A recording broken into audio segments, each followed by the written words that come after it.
let's be real. We want to talk about bias. I could go on for days about Vinnie. That kid literally is my little brother. There's no way around it. I learned how to commentate Ice Climbers matchups thanks to him and Nairo, so that's what that was. I want Vinnie to win, but I also respect Bloodcross a lot. So, and it'd be a big win for Bloodcross. Yeah. That'd be that, you know, anytime you get that and anytime they're working on the PR, it's like Vinnie. You just lay that down like royal flush on the table. Like coming from New England, how Bloodcross has gotten so good. Yeah, in the sea of snakes. I love that. Out of the sea in New England rose Bloodcross. The lone Meta Knight. Yeah, right? And I mean, he played a bit of everyone too. I've seen him play Snake, I've seen him play Meta Knight, I've seen him play Falco. I mean, he definitely dabbles. His Falco was pretty good. Yes, always been very good. I mean, it definitely stuck it to Will not that long ago. Will had a very hard time dealing with him. Right now? Just before this, actually. Oh, he pulled him out? Yeah, 2-0'd Will. With Falco, not Meta Knight? It was Falco, and then it was Meta Knight. Oh, interesting. Falco was a rough match, though. I think he might have two-stock Will with Falco. Like, that was... Because X-Ax was up here and he was telling us, he was just like, as long as he's, you know, rushing him down and everything, it's really hard for Will to have options. And since Bloodcross is such a tournament monster and he's always in New York, New Jersey, it's not hard to get Will practice. So he was very well aware of how to handle Will. Okay. I really, really, really was excited and thought we were going to see Game & Watch Dittos here, but it was like, no. Oh, really? Nah, I don't think those exist. No, definitely not. Not anymore. I think Bloodcross won the port. I don't know who Nipro is. And I have to say, I hate Vinnie for one thing. He comes over to my house and he immediately plugs in a fourth port every freaking time. And he just, like, never gives me an opportunity. And then he'll literally argue with me when I unplug his controller. I'm like, dude, A, it's friendlies. B, you're in my house. And C, shut up. Like, then he should take first port, though. Because he should, I right? learned from Pierce that if two characters grab at the same time, the one with the lower port he should also take first port because of the fact that he's like a million times better than me. He doesn't need fourth port against me. Let's be real here. I'm a freaking commentator. But no. No, I mean, I know Vinnie came in here and he is well rehearsed today. Vinnie is ready. Bloodcross is going Snake. I've seen this before. I have seen this. I saw it at Mass Madness a while back. How'd it go? It was pretty rough for Bloodcross. There was no way around it. But I know a lot has changed since then. So we'll see. It's just Vinnie so proficient. When he comes in on fire, those grabs just don't get dropped. And see, and that's what always astonishes me. I mean, especially since you play Ice Climbers and you see us too. How Vinnie can turn situations into his favor, even when he's in a disadvantaged situation, is absurd. That's what really demonstrates the power of this character. Yeah. Is just this character is not all grabs. No, there's a lot that comes with it. People are too blind to see that, though. But no, there's a lot behind the character people just don't realize. Well, I mean, I always felt like that was always the biggest difference between Vinnie and Esam. Was Vinnie played a much more desynced Ice Climber, with Esam was a lot more. He was and see. This is what I wanted to see. Yes, this is what he needs to do. And when you played Ally at Petopia, I needed to do that. Hobbling is the easiest thing according to Vinnie, and it changes the matchup. It changes having a chain grab snake, everything. I always do that, but for some reason I could not keep my grabs consistent. Yeah, it's hard. It definitely is not easy, but Vinnie was the first to show me hobbling. He explained the hobble timeout method, where since the degradation of the ice cube damage goes down to 1%, so you can just keep grabbing all the way up to 299, which will take minutes on end. Yeah. I don't think we're ever going to see him use that, but God forbid Orion picks up the Ice Climbers. We can damn well expect to see that. And so far, Bloodcross is not looking too hot. I think he should have went Meta Knight. He can still do this, though. I'm not going to count him out. Well, Snake does have a couple of tricks against Ice Climbers. And there you go. Very well played by Jeff. Did a great job there. Made sure to just, got rid of Nana, immediately took care of Vinnie. Took that ally-style edge hog where he put the down smash right next to the ledge, so if Sopo tries to side B, get yourself in a whole lot of trouble. And here it is right here, guys. You could see the damage from it, too. It's not even really that crazy, and this is, you ever want to be a jerk? Even you, sir, you ever want to be a jerk? I've done it before. That's what it is. Eat the clock. Eat the clock, especially against those people looking for the timeout. And Bloodcross lets out a shout. What you doing, buddy? Now, as you can hear him from all the way over here, Jeff going, oh, okay, that's what it is. Chico's got the mic set up. Oh, my God. All right. I guess that's helping him right now. Now, I feel like the big mistake here, unfortunately, was going to FD. I understand that it can work out in Snake's favor, but just specifically against Vinnie or you, I'd imagine you want something to help. This is not going to make it easy. No, not at all. Especially as a character with Snake, where it's so easy for them to punish your landings. Vinnie, you both are so proficient at punishing landings that it's scary. It's not okay. Like, how are you going to get away? Yeah, this is not looking too good. I expect Bloodcross to either go Meta Knight or he's going to fool around and go Falco. That's and I hope he doesn't go Falco.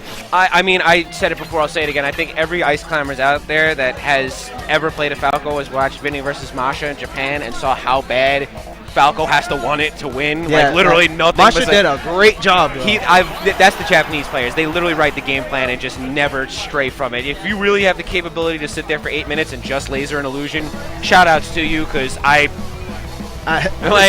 respect it, man. I don't have the patience to not make a right on red, okay? Let alone time out somebody in that manner. Like, oh, God.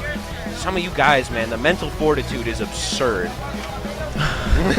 Just really, like, you could just sit there and be like, this is what I'm doing, like, plain and simple. My crew tells me I have black patience. They call it the black patience. Yeah, like, you are one of them, too. Like, there is no way around it. I got no fear of it. Like, this is what's going on. This is what's going to happen. You got to do what you got to do, man. Look, Sage is right behind Bloodcross. Whenever Ice Climbers are playing, Sage is right there, trying to lay down the knowledge on how to beat them. Yeah, I mean, House of 3000 is really prominent with that. They have a lot of matchup knowledge, and even though they don't make it out to everything, those guys have written quite a few chapters of almost every matchup book on what to do, so... Oh, and Bloodcross went Meta Knight. This is what he should have done in Game 1. Now, this is definitely a test of Vinnie's patience right here, because Bloodcross and everyone is starting to realize the way you gotta play against Ice Climbers, especially with your rise to power right now. They're really starting to understand what it's going to do to stop it, and Vinnie right off the bat with horrifying desyncs. It's ridiculous. Those desyncs always. He's so odd. I don't understand. Me and him played totally opposite. Oh, yeah. I mean, that's him and a lot of Ice Climbers, though. Like, you really just don't care.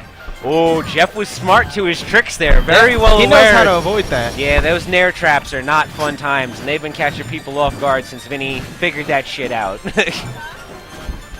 Now, Jeff, you know, the percents don't lie right now, but he is sticking to the game plan very well, you know, and this is what it's going to be, but this is what becomes the problem of platform camping Ice Climbers. Those up airs, they add up way too well. This character's gay, bro. I know the character's gay. Yeah, like, it just makes me laugh. Every top player knows. They're not hiding from it. This is no new knowledge. Oh, okay, Jeff going in a little bit. Now he's got some opportunity here. He is pretty good at killing, okay, that's Popo right now. Yeah. All right, he's really good at killing Nana. But that's what it is, too. I feel like that's becoming the difference amongst Meta Knights. They really have to maximize those opportunities. Any chance you get to take out Nana, you can't just let it go away. You gotta... The longer she's there, the more danger you're in. Oh, definitely. There's no way around it. And especially Vinnie, there are so many different tricks that he uses to abuse it. You go after her and he makes it a frame trap. It's like right there. Like he went after Nana for just a second and managed eating a charged up smash going away from the hit. Just 2 is greater than 1 in a lot of cases. It really is. Okay, let's see if Bloodcross will kill Nana. Yes, he does. There we go. But now he has to watch out for Sopo. And he is still at low percents. And Vinnie, great follow-up. Here we go. We're going to see it. Yep. Solid follow-up as we've all grown to learn. Even Sopo with chain grabs and rather serious ones. He chain grabs a lot of the cast until about, what is it, around like 50%? Right around there for most of them? Yeah. Well, actually, some it's pretty yeah, bad. I play Pokemon Trainer. Deal with that as Charizard. It doesn't. Oh my God. Like, you don't go anywhere. And Snake, I think, gets it pretty freaking awful. Most of your stock is gone. Yeah. And that's from 0, too. Like, that's just a solo climber, chain grabbing you all the way and then getting guaranteed follow-ups. Yep. But here it is, what we talked about earlier. I wanted to see you guys, that Sopo action, so proficient in it. Sopo actually pulled through versus Salem for me. Yes, I did see that, and that was very, very hype. As I always say, Vinnie getting the trip out of the way, but unfortunately, Jeff doing the right thing, making that trip hurt him the most. But now you see all that damage he took from Sopo. That's the nightmare, is that you spend that almost entire stock trying to get rid of Nana, and then you go to kill Sopo and you realize that he has 105% lead, and now you're just trying to deal with it. Yep, now a grab doesn't... Whoa. That was a great escape by Bloodcross. I was very impressed there. That was a very smooth, lagless landing from the tornado. Definitely.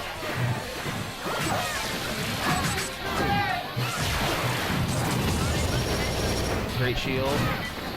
Bloodcross playing really safe still despite being in a pretty bad situation. And one of the things I'm growing to pick up on here with Vinnie is I'm starting to realize the way he used desync ice climbers as a bait. He puts Nana there. He leaves her there as that bait because of the fact that at lower percents or even higher percents, as you saw earlier, he just nabs kills out of anywhere. You can't... Wow, I'm really surprised I didn't beat up the NATO there. Whoa.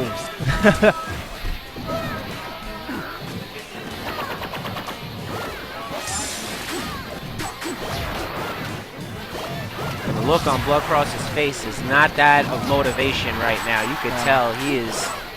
He looks very upset, but still focused. He's trying right now, but as I've said, I've seen it in quite a few sets between him and Vinnie. There's just something about Vinnie that just beats up Bloodcross's head, and I think it's the character definitely too, but Vinnie has a lot of... Despite him being really proficient at this matchup, his past losses have been to ice climbers, even in his own region, Silver Alloy. Yes, who got a lot of hype. Yeah. Oh, and he got... Oh, but he saves his jump.